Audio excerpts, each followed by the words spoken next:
Listeners, Assalamu alaikum. You're listening this brought to you by Inspire FM.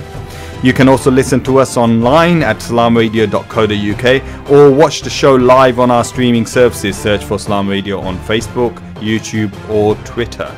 If you prefer mobile, please download and use our Salam Radio app from the App Store or Google Play. Salam Radio is always on air 24/7, 365, uniting all communities. As always, we'd love to hear from you. Have your comments. Please do get involved with your opinions by calling us on 01733 602 133. That's 01733 602 133. Or alternatively, you can also text and WhatsApp us on 07745 278 978.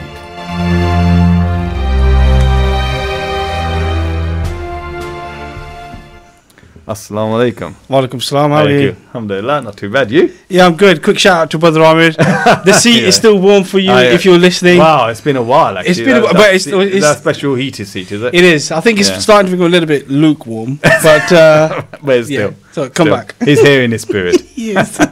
How you keeping, man? Alhamdulillah, yourself? How's it been last week? Yeah, well, we weren't here last week, were we?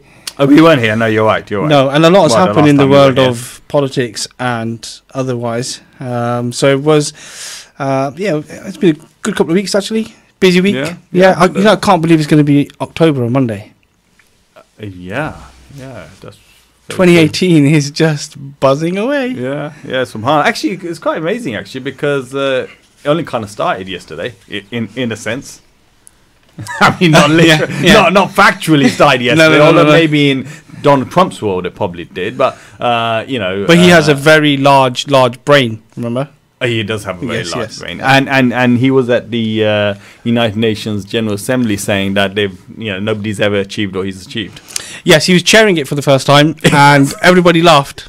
To which he was taken aback, but his comeback was pretty good. I wasn't expecting that, and he carried on. It was pretty good. But I don't think anybody was expecting the chuckle. Quite red. It was, yes.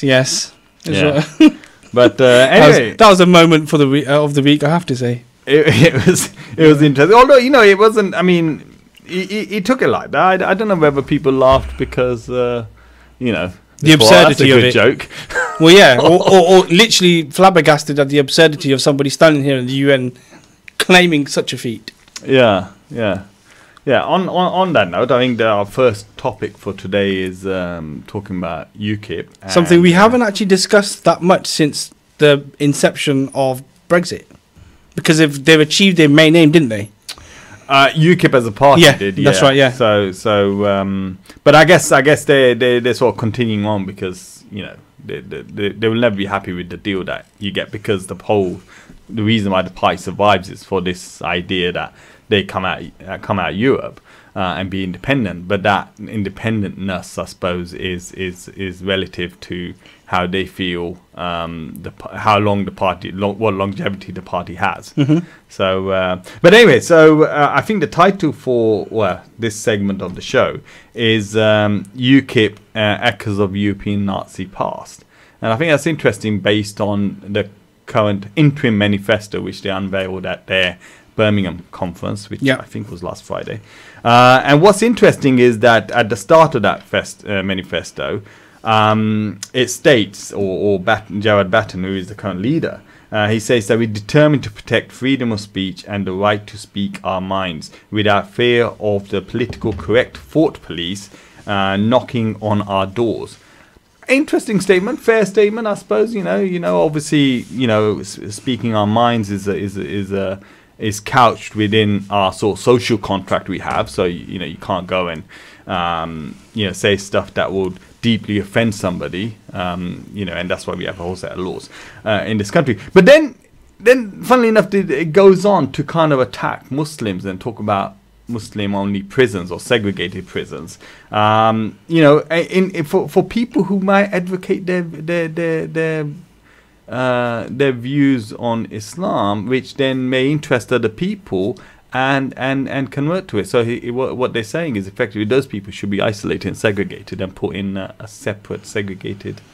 Yeah, I mean the allegation here is, and the lie, quite frankly, is that inmates are being forced to convert to Islam Mm. for their own safety. You know, that's what they said basically in the conference, which is that you have people who are not Muslims when they join the prison, and then within their experiences in prison for their safety and welfare and so on and so forth, they are forcibly converted to Islam, and because of that ideology and because of that way of them converting to Islam, they will then pose a danger to society, and also the Muslims have another number in the street.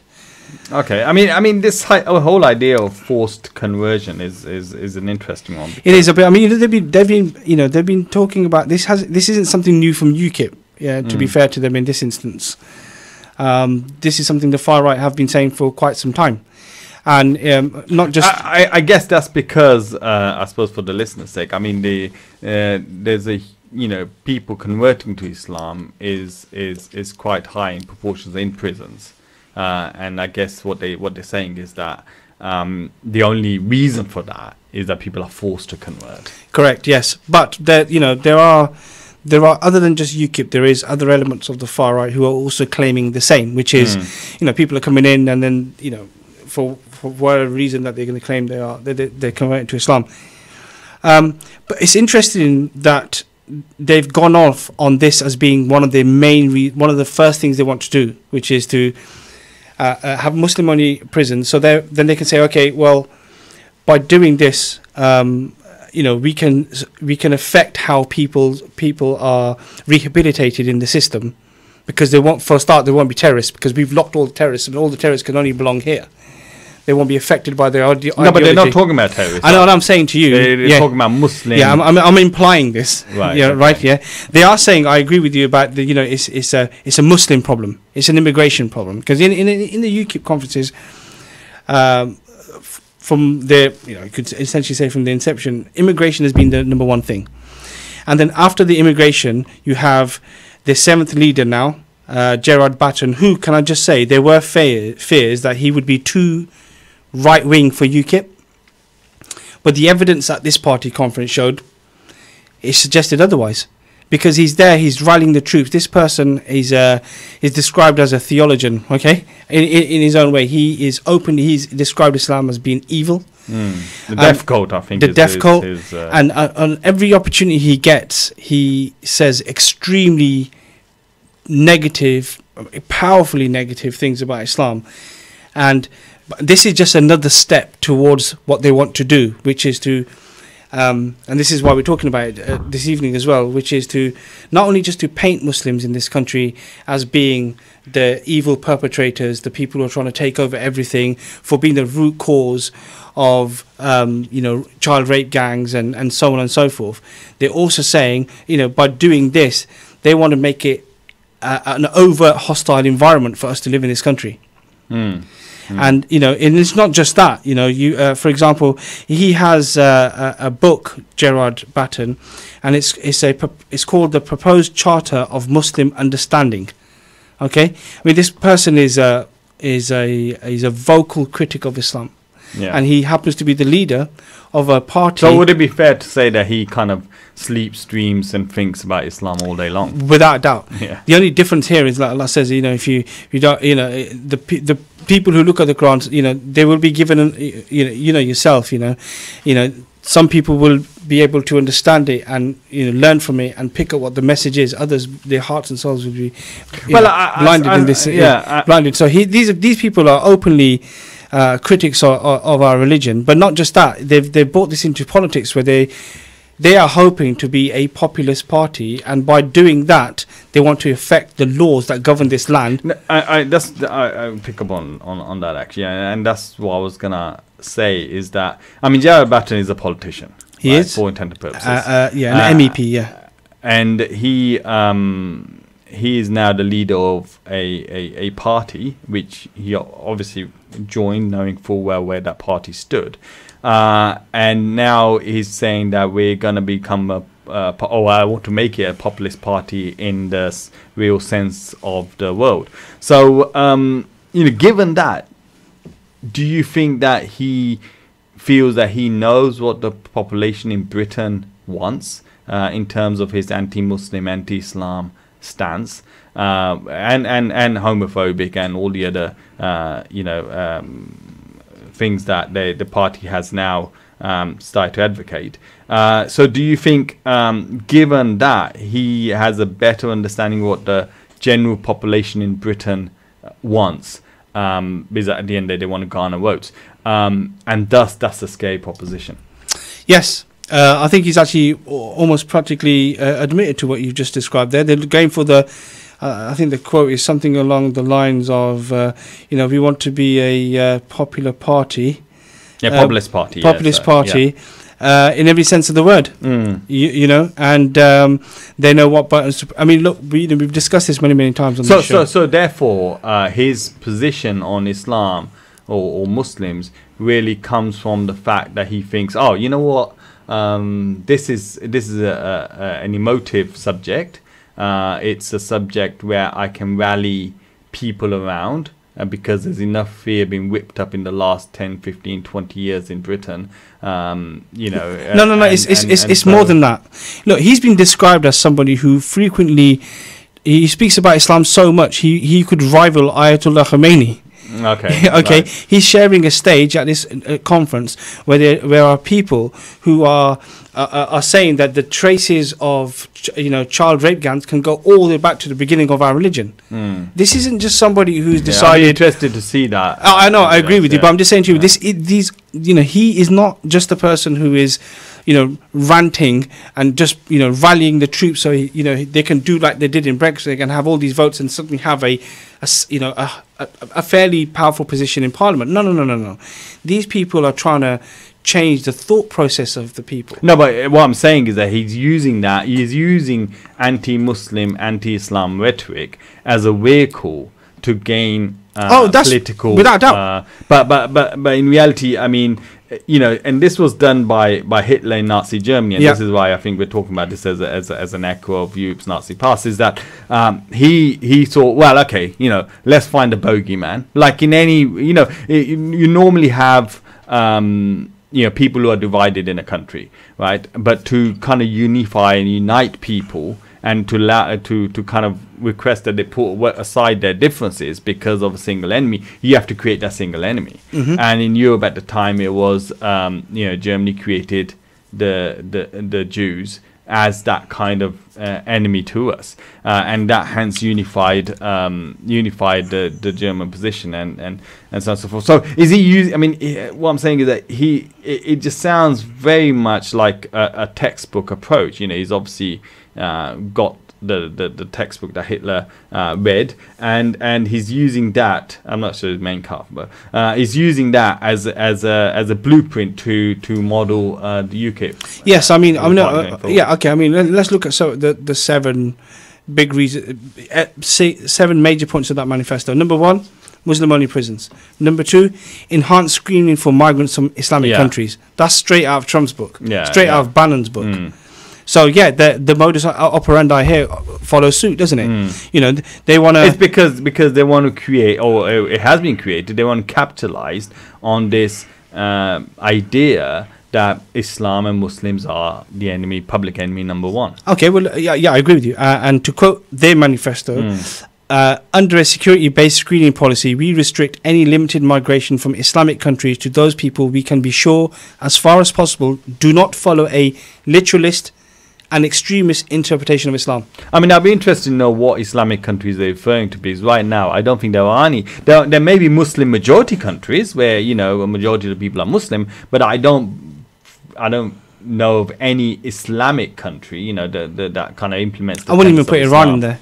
No, absolutely. I don't think it exists. I think this is just in a figment of their mind, and that's why I'm saying that this is hate speech, hate rhetoric. That's right. To achieve an objective. And for the benefit of our listeners, it's going to become quite ironic with what we're saying just now as well. It goes on, to say that the Border Force officers would be renamed as Migration Control Department and would be directly answerable to the UKIP minister. And then, as Brother Hamid has just said, they're going to scrap hate crime prosecutions. The new manifesto calls for the abolition of Crown Prosecution Service's guidelines on hate crime, suggesting the motives of the criminals should not be taken into account. I mean, it's utterly shocking. That's like a law that stretches about 20 years or so. Won't be applied to situations where victims have been picked out on the basis of their race, religion, disability, or sexuality. I mean, they want to get rid of. I mean, one of the things they said is that they want to get rid of the equality law. Yes, so that's number 4. Equality Act. Yes, and to abolish the hate crime laws, which are there to protect individuals and to keep our society safe and to keep our society cohesive and functioning, and these equality laws and all these other sets of laws are there to do that. Now, to try and get rid of them and the offices that these represent is a step towards anarchy. It is, and it also means, I mean, they already probably feel like they've got a free pass with whatever they can say, and then turn around and I saw earlier on a social network a conversation between a very, very high profile journalist on one of the UK's mainstream news networks having a conversation with Mehdi Hassan. Okay. And he was calling out the fact that Tommy Robinson was interviewed on Sky News yesterday, I think it was. And this journalist was saying, people should be allowed to air their views even if you like them or not. And he was saying, no, that's not. You're missing the point here. You're allowing people to use these platforms essentially the media is enabling this hate. And we shouldn't be surprised that we are seeing the rise of the far right in this country because that's what's been happening. People have been allowed to come onto mainstream. I get the whole thing. If we don't speak to them, we can't show it, and we can't call them out. But what you're saying is that the representation is skewed because big time. When you get hate preachers or hate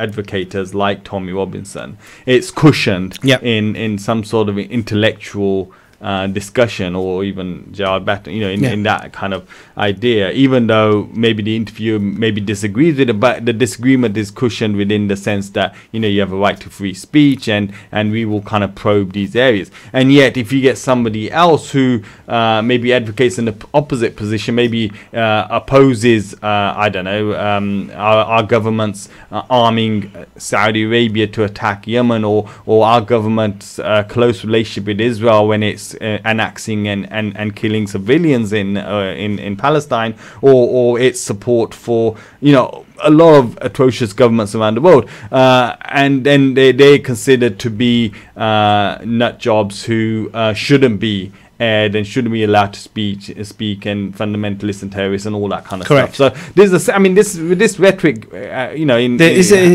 the hypocrisy, isn't it? In the whole hypocrisy. And actually, quite honestly, what I was going to say is that in South Africa, this was used to impose white supremacist will on black people by shutting that debate down and always projecting the population who opposed the state, projecting them as terrorist fundamentalists. I mean, Mandela was considered a terrorist, right? Yes, that's right. And that's why he was put on Robben Island. But so we're just seeing the same thing here. Yes, we are. And the manifesto goes on. Number 5 is LGBT inclusive primary classes would be blocked. And number 6 is people would be forced to show a health card to use the NHS. So essentially what they're saying is non-Britons would require private medical insurance unless a post-Brexit UK had done a reciprocal deal with their respective government. I mean, the last bit about maybe the NHS card is going a step far, because we end up getting into a state like we have in the US, where the person turns up to the hospital and he doesn't have insurance, and they say, well, I'm afraid we can't do anything about it, which is not really a civilized society. No, I agree with you. We're a civilized society because we take care of our most vulnerable and the most needy in society.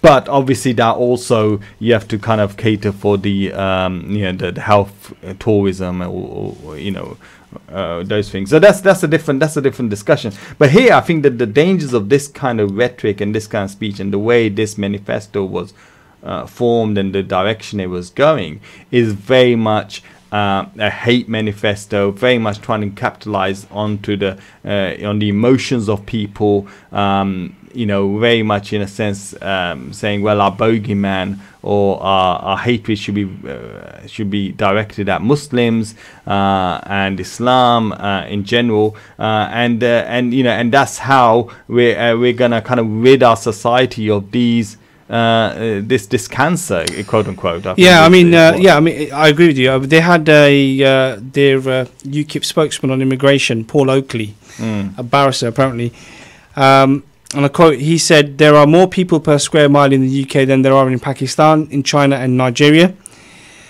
He went on to say, "There is only so much diversity we can celebrate in this country, so what has to be done?" It just went on and on. I mean, he went on to say, the climate alarmists will tell you that we are more at risk from rising sea levels. In fact, we are more at risk from sinking through rising population. It's I mean, the entire logic is kind of flawed there. And is he willing to leave then? Is that what he's saying? Because we don't want to make our country more popular. So is he willing to leave? Well, no. I mean, I'll tell you what he's saying. He went on further to say, they were saying that rough sleeping is blamed on immigration.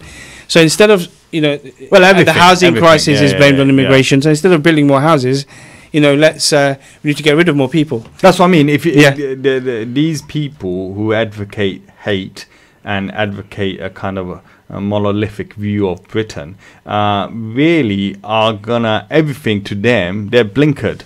Everything to them is, there's only one cause of the problem. Doesn't matter what the problem is. I didn't wake up in the morning and didn't get into work, and and I lost my job. Well, that's got to be an immigration issue, right? It's ridiculous. It's that kind of. I mean, what was interesting? It's that tunnel vision, isn't it? Yeah, absolutely. I think also, what's interesting and insightful actually is to see Batten, and he advocates or he surrounds himself with likes of Tommy Robinson, who's a hate preacher.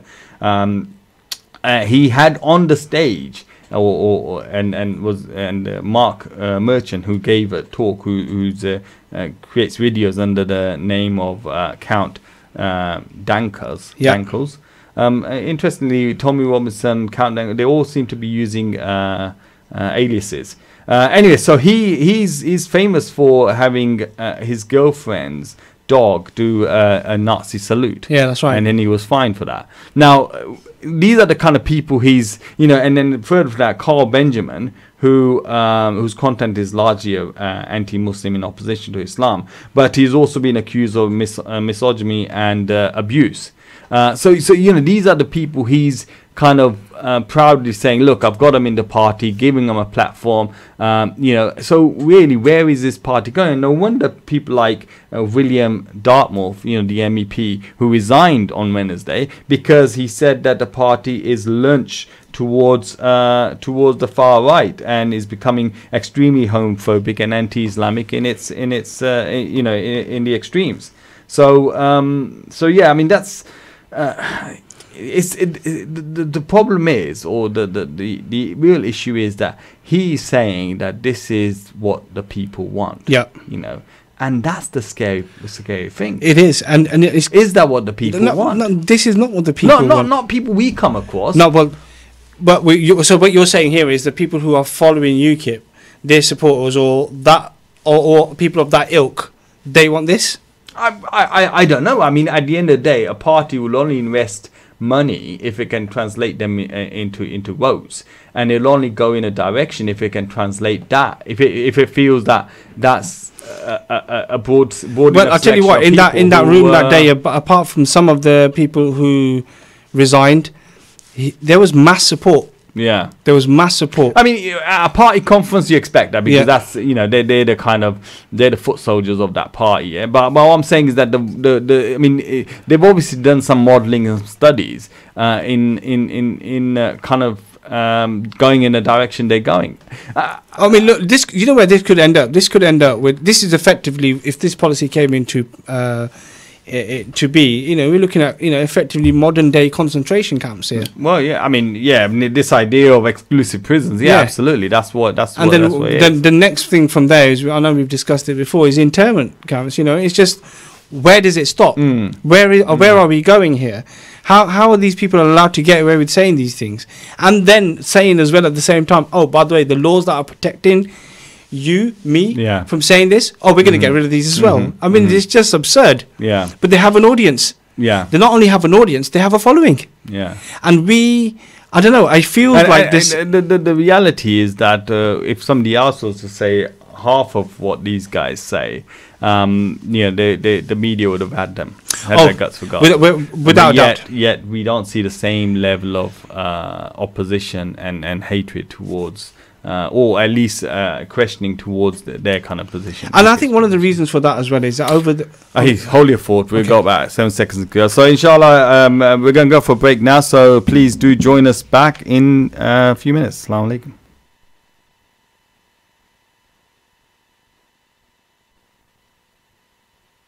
You're listening to Salaam Radio, and it's now time for Isha Azan. This Azan is sponsored by UK Islamic Mission, serving humanity since 1962. Allahu Akbar, Allahu Akbar, Allah.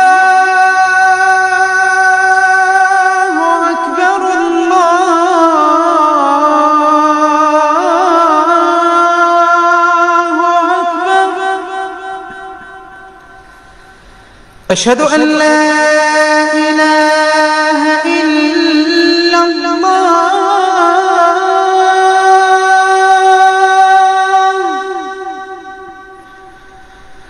أشهد أن لا إله إلا الله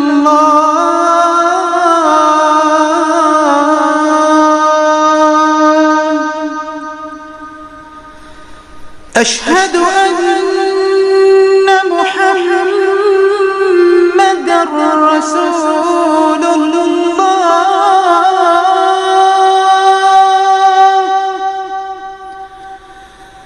أشهد أن محمدًا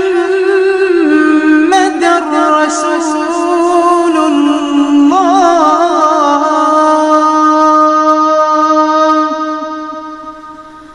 حي على الصلاة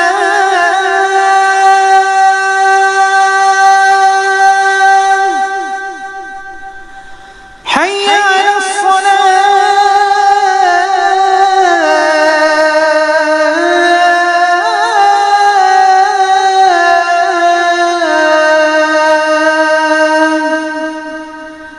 حي على الفلاح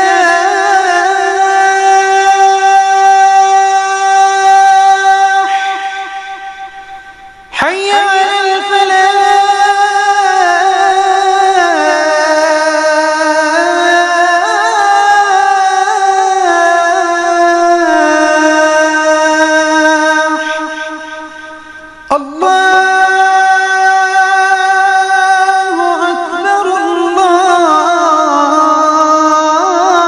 الله أكبر الله أكبر لا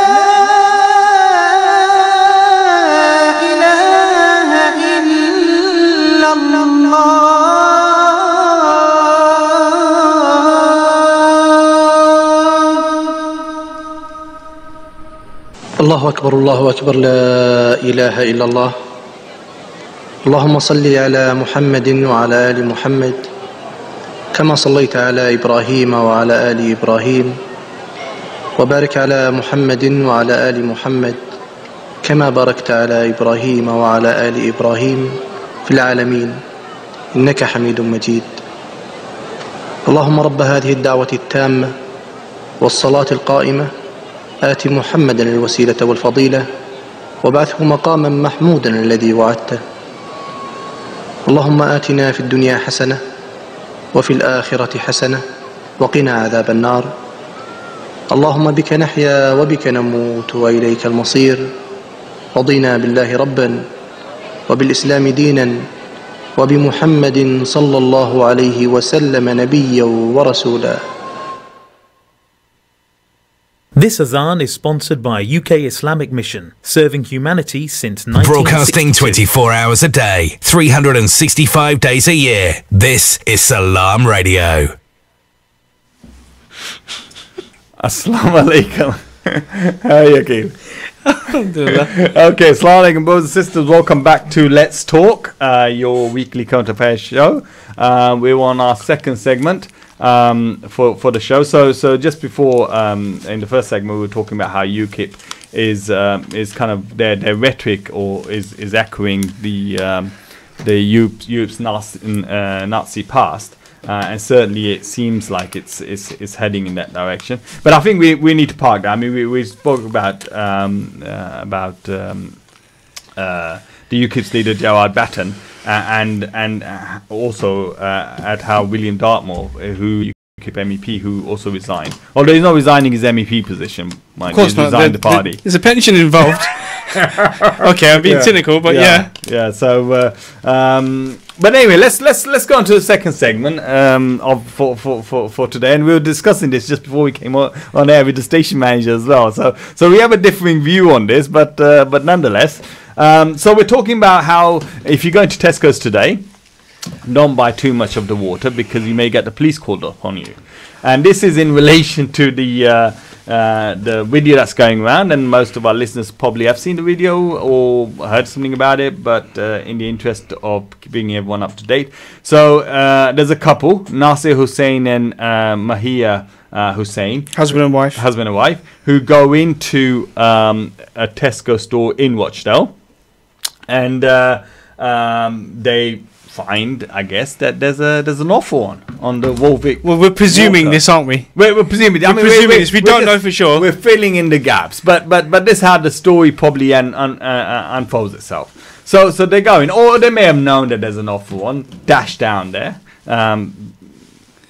Just making sure. Can you hear me? I can hear you. Okay, fine. Yeah. So anyway, so they dash down there and get their trolley and fill it up with water. I don't know how many bottles were in there. Well, certainly more than 20, right? Are you serious? It almost looked like it was triple figures. It really did. It wasn't that many. I mean, it's a trolley. That's my point. You can get more than 20 bottles in that trolley. Let's say there's about 40 bottles. I'm going with triple figures. Any one of our listeners out there listening to our show this evening, you can actually call the studio on 01733 602 133, or you can text WhatsApp the show on 07745 278 978 with what you believe was the amount of bottles in that trolley. And I am going with triple digits here. Do you think somebody's going to go out to Tesco's right now? No. I think people who've got this clip are going to slow it down, and they're going to be like, you know what, I'm with Brother Akil on this. I don't think you can count them. But anyway, nonetheless, yes, they get their trolley, they fill it up with water. It turns out that his wife, Mahia Hussain, who's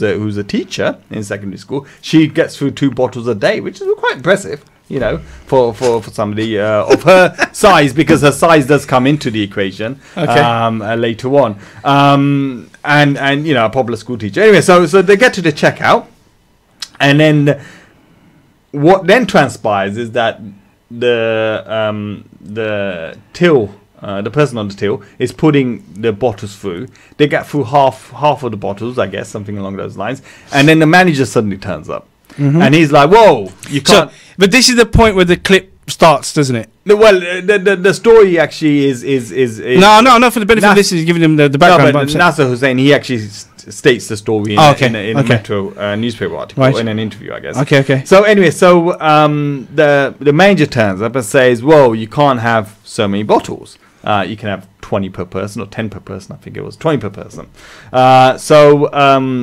He obviously, and as he says, he feels embarrassed now because there's a queue of people behind him, and the way the manager spoke to him, he challenges that. Or where does it state? You know, there's a retailer. Presumably, you go into a retail shop, you can buy as much as you want, right?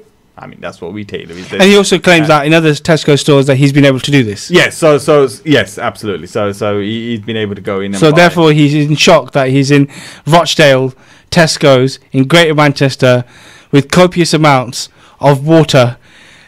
Yeah, of struggling. And please. He does state quite clearly that it's for home use. Yes. Yeah. So what else would he use Volvic flavoured water for? But anyway, melon flavour slightly. Anyway, so and of course you can get other brands of water as well. Let's just put it on there. Yeah. But in this story was about Volga water.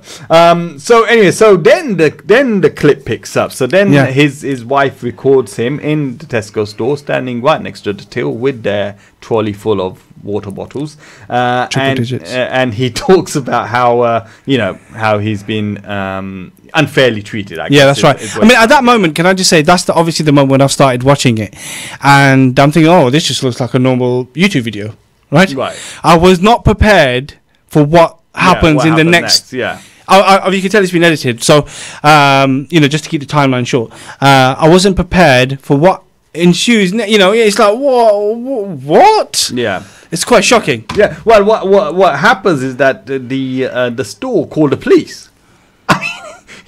So they told this guy that you can't have so much water.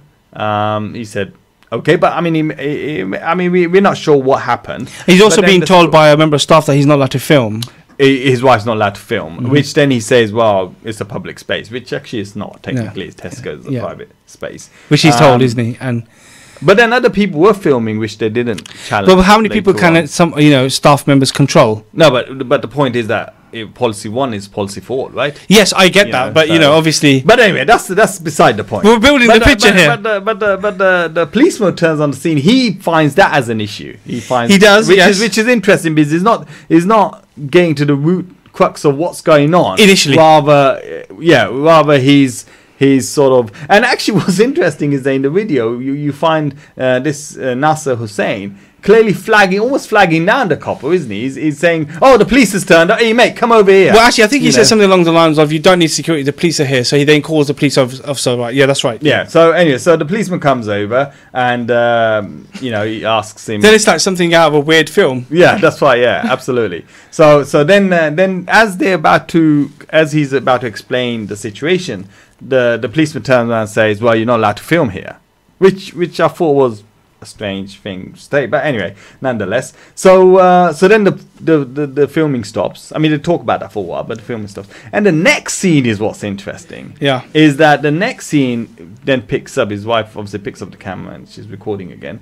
And that's where the policeman is saying to him, you need to leave. Well, the next scene is him saying, Nasser saying, you don't need to touch me, I'm walking as it is.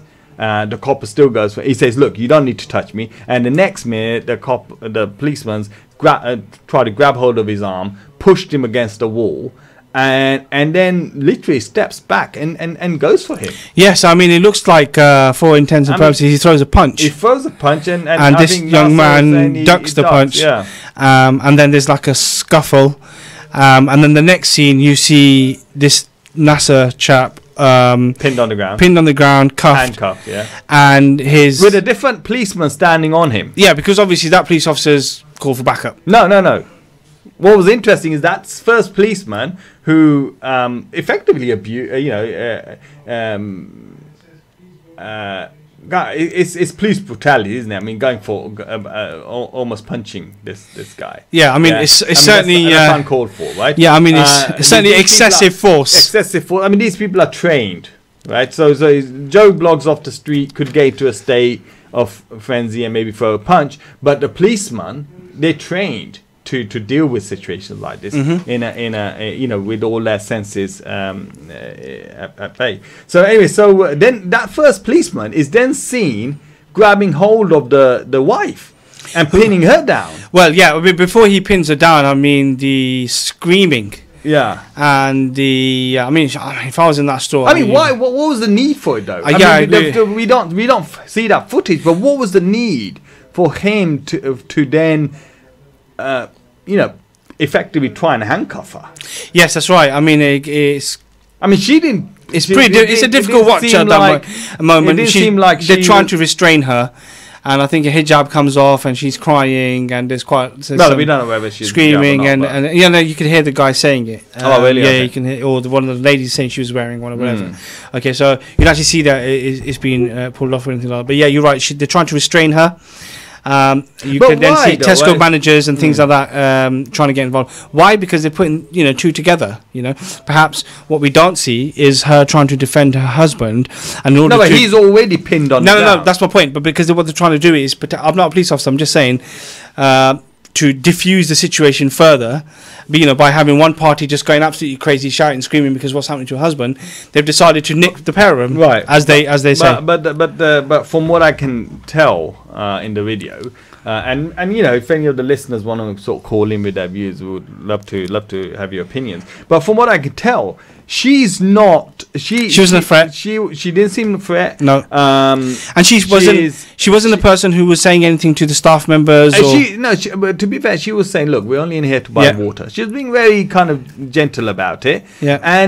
But yet this policeman, the same policeman who threw a punch at this guy Nasser Hussain, then moves on to his wife and literally grabs her. Yeah, that's right. Which is at that point is when she starts to sort of say, "Look, stop harassing me, stop grabbing me. Why are you grabbing me for?" and so on and so forth. It was almost like a scene out somewhere in America with current climate, wasn't it? Yeah. It was where you have. Seriously, a serious amount of it's excessive force, unnecessary excessive force. But I'm going to go back a little bit here, and I'm just going to say this as it is. Go for it. This didn't need to happen. Okay. Fair enough. He is saying that other Tesco stores are selling him unlimited amounts of Volvic water. Okay, fine. But this particular store, whether half that trolley was scanned or not, and the man just come along and said, "Right, you've had enough. You're not having any more." They've told him what it is. Why has he not chosen at that moment? Question it. Say, okay, if that's your policy, whatever it may be, stop, buy what he could, and leave. This didn't need to happen. Well, I mean, we don't know the full story. But from what we do know, right, is that the guy at the checkout, or the girl at the checkout, we don't know, was putting the water through, and then the manager turned up, who said, "Well, you got too much water there. You're not allowed 20 per person, whatever it is." And at that point, he, according to himself, he felt embarrassed because there's a queue of people behind him. Mm-hmm. So he then questioned and challenged the manager as to what the policy is, or where does it say, or something along those lines, which is a reasonable question. Reasonable, yeah. For somebody who's been challenged about the goods they got in their trolley.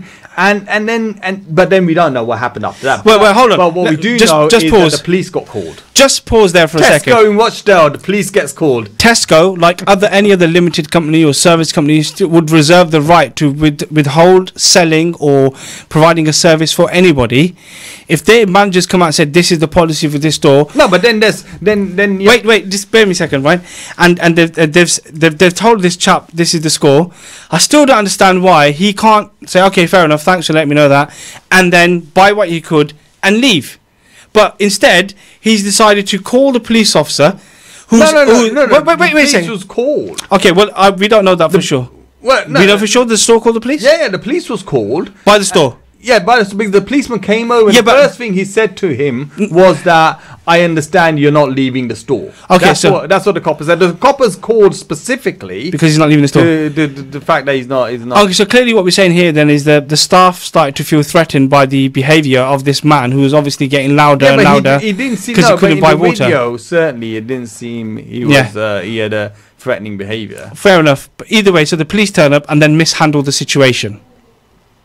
Pretty much. But the point, I want to step back. At the end, you go into a store to buy stuff. Now, if you're being told that you can't have so many bottles or whatever it is, as our station manager was talking about. I just want to give a special shout out to our station manager who brought up the example of butter. Him and the. But it's a fair point. No, him and the finite resource of butter. I think in his case he wants a special allowance to all the supermarkets in Peterborough. He was speaking about Pratas at the time. Brilliant. but the point is, it's a fair point. There's a whole reason why people have offers. Is to get people in the store. Mm-hmm. And if you got an offer, people are going to turn up. especially within the Asian community. One person sees an offer, he puts it on a WhatsApp group. Everyone sees that stock is gone. Hey, and there's nothing wrong with that. Quite honestly, I agree with you. At the end of the day, we as human beings, we look for offers. That's part of our kind of nature, isn't it? So there's nothing wrong with going for offers. Nothing wrong with demanding price to be lowered or whatever. Yeah. Point here is that was it stipulated quite clearly, and we don't know this, that only 20 bottles per person. Yeah, we don't know that. If it wasn't, then that's wrong. Okay, fine. But what I'm still saying, you can't come retrospectively. It's like saying that something's marked, something's £20, and then somebody marks it wrongly for £10, and then you kind of ask a shopkeeper about something, and he or she turns around and says, "Oh, that's wrongly priced." You can't then retrospectively say, "Oh, you have to pay £20." Yeah. You have to sell them at that £10. So you can't, if it's not marked, if it's not clear anywhere that says that it's 10 bottles per person or 20 bottles per person, which it didn't sound like it was. Then you can't have a retrospective policy. Okay, fine. But still, the managers come out and said to you, this is the policy for this store. No, but that policy has to be stipulated. Actually, even wait a second. Even Tesco's own policy on this says that there is no limit to what you can buy in Tesco stores unless there is quite clearly stipulated at times of promotion. Which we don't know. Okay, which we don't know, but I'm assuming, and there's an assumption on my massive assumption, that if it was clearly stipulated, then it's a different ball game. We would have had it on the okay, video. Here's the other thing as well, right? Even at that moment, right, when this whole situation happened, he's got a queue of people staring at him. Half his trolley has been, has gone through. Okay, and now he's been told he can't have the other half of it. At that moment, for whatever reason, why does this whole situation? Why can't it not just come to a peaceful end? He gets what he can get and leaves the store.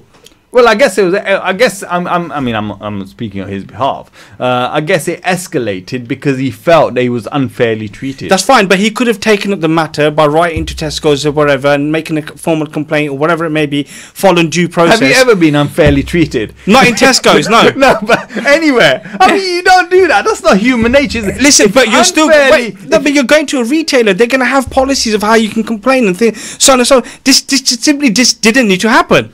But the fact that it did happen, and you have a police officer who decided to take it upon himself to use excessive force for no reason. The police officer could have remained calm. He could have said to him, "Okay, fine. I shouldn't have pushed you. I tell you what, I'll just walk with you out the store. Let's forget about this." But instead, he's pushed this chap. He's thrown a fist towards him, and the rest we've all seen what's happened next. What I can say to you, there has been a statement released by the IOPC, which is the Independent Office for Police Conduct, following this incident on the 25th of September, and their director Amanda Rowe, and I quote, says, "After careful assessment, we have taken the decision to launch an investigation into this incident following the complaint referred to us. We are aware of the footage which has been circulated in the media and on social media, is causing concern. This, as well as the serious allegations made in the complaint, means it is vital for public confidence that we look independently at the circumstances and the actions of the officer involved or officers involved." What I want to say, and I'll say this on record, this is no longer about Tesco's and no longer about the water. This is all about the police officer and what his actions or his colleagues' actions while dealing with this incident, which wholly, in my opinion, never needed to happen. I mean, but that police officer, his reaction is way over the top. So agreed, right? Finally, just for the benefit of the listeners, can I just say? Listen. I think the reality is that if we didn't have the police involvement, and that was it. It was just a case of he wasn't allowed to buy water. Most of the turn and said, "Come on, mate, fair enough, right?" But the fact that the police took it upon themselves, or this police officer in particular took it upon himself to use excessive force, to go for to punch this civilian, and then to charge him for assault on the police officer. Yeah, which I find quite, which is interesting because none of that none of that shows it to be that. And that did make me think of America. At that moment, when I saw the charge, When I said, oh well, hold on a sec, when it said, oh well, he's now being charged for assaulting the police officer, and it made me think about what's happening in America at the moment with young black men who are either being killed or brutalized in that country, who are then having charges put against them. Yeah. So that's the moment where I did think to myself, okay, this has gone too far. Yeah. Although I'm saying to you, it never needed to get to that point. The reason why we're talking about this is because a UK police officer has essentially lost the plot. Yeah. Yeah. He something's flicked, whatever it was in his mind at that moment, and he decided to do something. I think he probably wouldn't. He probably regrets it now. Yeah, I mean that's for the IOPC to determine and for investigation to be done. But he should definitely be suspended. Yeah, pending the outcome of the investigation, which I don't think he has been done yet. He has been suspended. But the point is that Tesco's has got the remainder of that footage. They have. Yeah, and as you know, working in that industry, their duty to now release that footage. Tesco will have post and pre footage, absolutely, and they have to provide that to the police, who will then see the whole thing. Yeah, and it'll be interesting. I mean, obviously we won't be party to that, but they should make it public. No, they sorry. So we can. I work in the private security industry, and I'm telling you that is not it's not for public. It's not for anything to do with public consumption. I'm sure the newspapers will be able to find it from somewhere. The only way the newspapers get it is if a member of Tesco's staff has copied it and sold it. Yeah, well, Yeah, there's no other way. But the point is that I think this excessive use by police, that's the key problem. It is the key here. Obviously, I think we can both agree here. It never needed to get to where it got to, but the fact that it has, what's important now is that due process is followed, and this police officer is suspended. A full and frank investigation is carried out. It's transparent, and it comes to a satisfactory resolution. I want to see the Police and Crime Commissioner of Greater Manchester get involved in this as well, and the mayor, and everybody else, because at the end of the day, you are right. I mean, if Tesco are saying you can buy anything and everything you want from us, then, this is a civilian issue that needed to get any further. Yeah. But it has, and what we want to see now is justice. For what we can see on the camera and what we can see from the footage is a police officer using excessive force and then charging the victim. Yeah. In this instance, I mean, it was not only and his wife, of course, not only Nasser Hussain, but the way they treated his wife was equally, if not more so. You feel. I mean, it's not the fact that she's Asian or she's Muslim or anything like that. I think anyone who has been kind of unfairly treated with that level of excessive force, I think we would be up in arms about that. Well, it is difficult to watch, to be fair. It'll be interesting to see what happens. I'm sure we will see in the next couple of months the outcome. It'll be on the news or whatever. But I didn't like the way some news outlets actually reported it in their headlines, which I thought was wholly inappropriate. Which was really something that troubled me. But they're tabloid papers. They are. Yeah, I mean, one of them had couple. This is in the Metro. Couple attack police after Tesco refused to sell them 20 over. I mean, sensationalism. Yeah. Which is ridiculous because what happened. Because in the same article, further down, it actually talks about how the policeman stepped back and took a punch at the civilian, not the other way around. So I'm not sure how the headline tallies up with the rest of the story, apart from the fact that they were charged for. Yeah, that's right. But other than that, it doesn't tally up with what the story in the main text of the story is. Yeah, and that was the same in the Sun as well. The Sun ran a similar story, if not the same story, and in the same respects, they had a different headline, which was kind of anti-Muslim. Well, I mean, I don't want to use this card, but it's certainly the way call a spade a spade, Hamid. Call a spade a spade. Yeah, but I mean, it does in the current climate, and I don't want to make this as a race issue, but in the current climate, and we talk about Black Lives Matters and black people in America, would this policeman have acted in the same way I'm not talking about the store. The store may have acted in the same way, absolutely. So you know, I'm not saying anything about the store. Would the policeman have acted in the same way if the person he approached was a white person? You see, now I want to say no, Calling a spade, but history is unfortunately the current climate and history is making me feel like I need to say yes. Yes, he would have acted differently. He would have acted. Yeah, absolutely. He would have acted differently. Yeah. Because I mean, it's unfortunate. We live in a society. We live in an environment where, you know, I mean, the policemen live in the same environment as us, in the same society as us, who are, especially up north, who are, you know, provided a certain narrative, you know, and certain kind of narrative against immigrants, against, you know, Asians, against Pakistanis, against so on and so forth, Muslims, and over time it wears them down, and this is what's happened. So we'd like to think that the policeman would have acted in the same way or professionally, but I think you're absolutely right. I think if it was a white person, he would have got a lot more. A lot less, I suppose, excessive force used, or if any force used. Or if any at all. I think he would have just been encouraged to leave the store. Yeah, absolutely. Well, it's sad it's got to where it's got to. Let's just hope justice prevails. Yeah, hopefully this IOPC, is IOPC? Yeah. Independent Police, whatever, Commissioner thing. Well, let's just see what you know, if they're fit for purpose. Yeah, hopefully.